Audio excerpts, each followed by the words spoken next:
Hello? Okay. So I wanted to start off by announcing that in about 10 minutes, the grade 8s of 2021 will finally be finished with Quest. So let's get right into it. Women's rights are human rights, and human rights are women's rights, said by Hillary Rodham Clinton, the First Lady of the United States, on the 5th of September, 1995, at the United Nations Fourth World Conference on Women in Beijing. Women's rights are fundamental human rights stated by the United Nations for every human being only 70 years ago.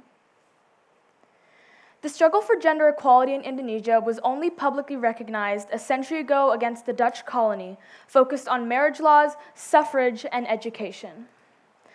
The history of feminism in Indonesia is long and has contributed to the discussion of equality that will change our society. Women's rights movement began under Dutch rule in the early 19th century.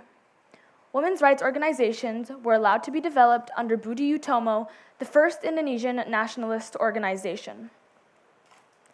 Southeast Asia has one of the highest records of gender-based violence in the world, and Indonesia was ranked as the second most dangerous place for women in the Asia Pacific. Indonesia has come a long way since 1998. Before that, Suharto ruled the country for nearly 32 years and increased the gap between men and women's rights during his reign. As the empowering woman Malala once said, "We cannot succeed when half of us are being held back." Women and mothers everywhere have the need to take care of their children. So of course, with COVID-19 affecting the whole world, some might feel that they need to take a step back from their jobs. A mother told the Jakarta Post, "My son gets so much homework from his kindergarten, he has to wait until I get home to finish his tasks. Doing this straight after work while pregnant makes me want to pass out." This quote illustrates that kids on their own are struggling with school and must trouble their pregnant mothers to help them out, which they can't refuse. These women are expected to bear the responsibility of their children on top of their work and many other domestic chores. These courageous women feel guilty for feeling frustrated and tired after a day of work, then having to come home to their child's needs. It's incredibly difficult.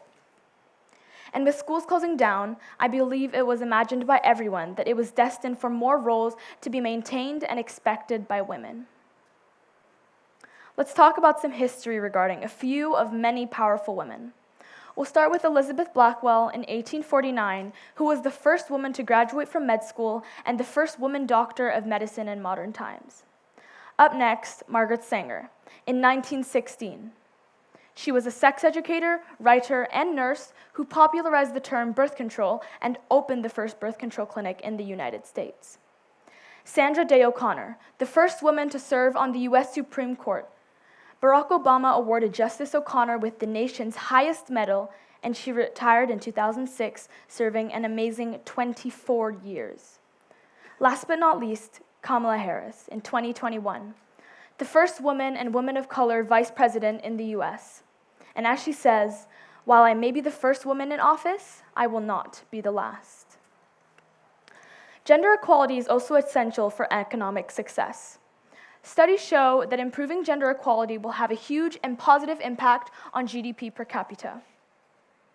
Economic growth will also result in a lower gender pay gap. Global GDP could increase by 26% by closing the gaps between men and women in the work industry, which would benefit both advanced and developing countries.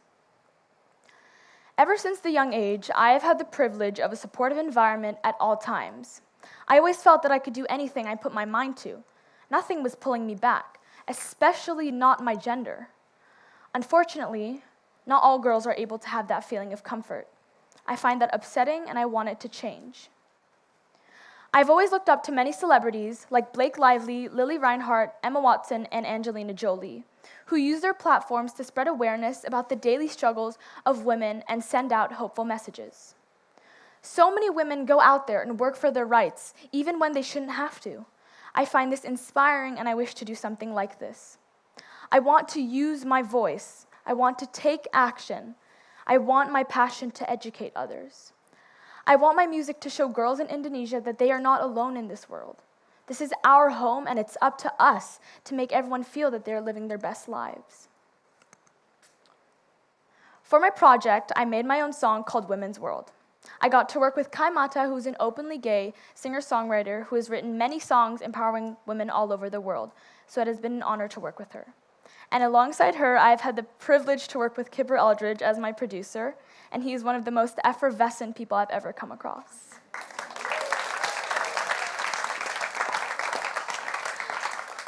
I published my song on the 8th of June on all mainstream platforms like Spotify, Apple Music, YouTube, Amazon, and much more. I hope that you can all help by sharing my song with friends and family to get my message of hope of equality out into the world. All the revenue from my song will be going towards the organization YKIP, Yayasan Kemanusiaan Ibu Pertiwi, for a girls' scholarship. So I want you to all stream the hell out of my song to make a young girl's dream come true.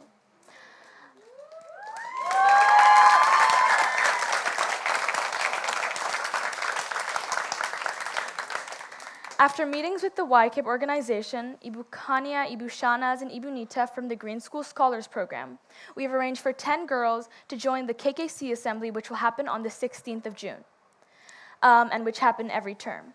This assembly will showcase students' projects as well as performances and presentations. I have a hope that this will continue throughout the years. Acknowledging equal access, resources, and opportunities is vital for a healthy society. Every individual deserves to make the most out of their lives. No one deserves poorer life chances because of the way that they were born, what they look like, where they come from, what they believe in, or whether they have any disabilities. I want to use my passion for singing, dancing, and performing to bring attention to the strong and independent women who work through every day for themselves and their families. I would like to thank my parents for leaving me alone during Quest. I would like to thank Ibu Jacqueline and Ibu Nicola for helping me every step of the way, even though there are so many kids to keep track of. Kipper Eldridge and Kaimata for helping my song come to life. And lastly, I would like to thank all of you for listening to me and giving your full attention.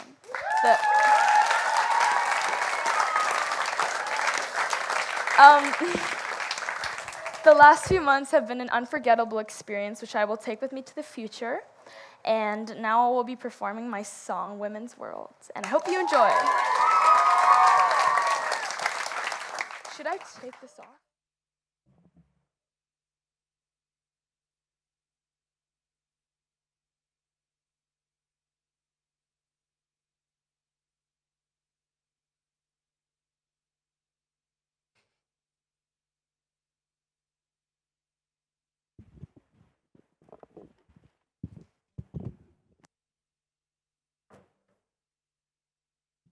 Is my mic off? Yeah, it is. Okay.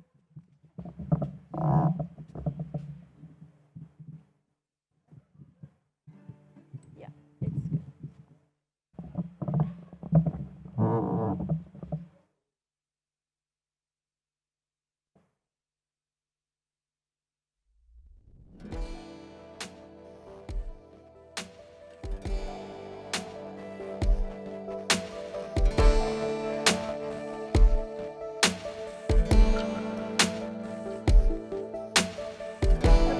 Took her future away. She won't forget, no, she don't wanna stay. What about that little girl in her lonely girl, traditional world?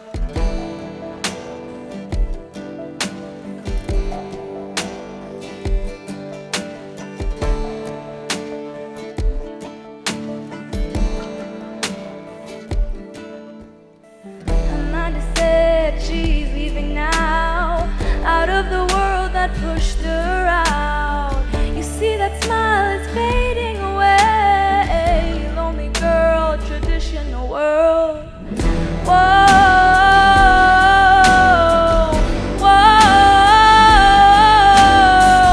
whoa. You're not alone in this traditional world. A brother is prioritized. You see that hopeless look in her eyes. She don't have the strength to wanna stay. lonely girl, traditional world. Whoa.